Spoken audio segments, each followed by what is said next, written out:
मेरे दोस्तों, आजकल बहुत से लोग हज़रत मौलाना फ़ज़ल रहमान साहब पे, पीर ज़ुल्फ़िकार साहब के बारे में गलत बातें करते हैं। कुछ फरमा दें भाइयों, ये उलमा हज़रत मौलाना फ़ज़ल रहमान साहब, पीर ज़ुल्फ़िकार अहमद नक्शबंदी साहब हुज़ूर पाक के वारिस हैं, तो आलिम नबी का वारिस है।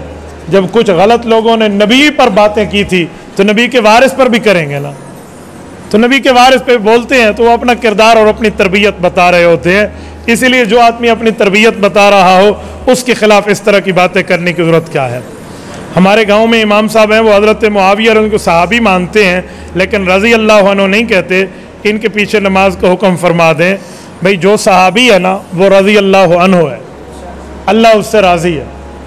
जो हज़रत मुआविया को सहाबी कहे, रज़ी अल्लाह अन्हु न कहे, उससे पूछे फिर तेरा हज़रत मुआविया के बारे में ईमान क्या है। अगर वो हज़रत मुआविया से अल्लाह की रज़ा नहीं मानता तो इसका माना है ये अहले बैत को नहीं मानता। क्यों?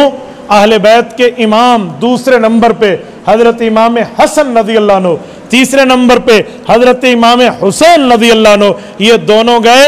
इन भाइयों ने हज़रत मुआविया के हाथ में हाथ देकर बैत की और पूरी ज़िंदगी उनकी इताअत की, तादम वफ़ात उनके खिलाफ नहीं उठे, उनको तस्लीम किया।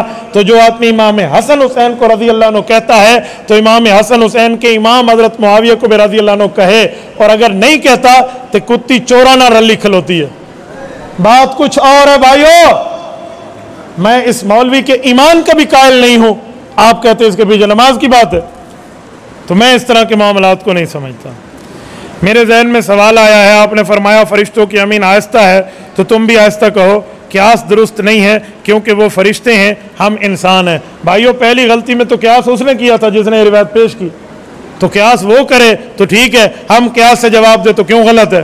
दूसरी बात कि इस मसले पर मैं कुरान भी तो पेश कर चुका हूँ, उदू रब्बकुम तज़र्रुअन व खुफिया, कि आमीन दुआ है और दुआ आहिस्ता मांगो। तो कुरान के साथ क्यास पेश कर दें तो कुरान से मसला साबित होता है, क्यास से मसला ज़ाहिर होता है, दोनों ठीक है। तो मैंने तरतीब में पहले कुरान इसलिए पेश किया ताकि आपके जहन में सवाल ना आए, लेकिन पता नहीं आपके जहन में सवाल फिर भी आ गया।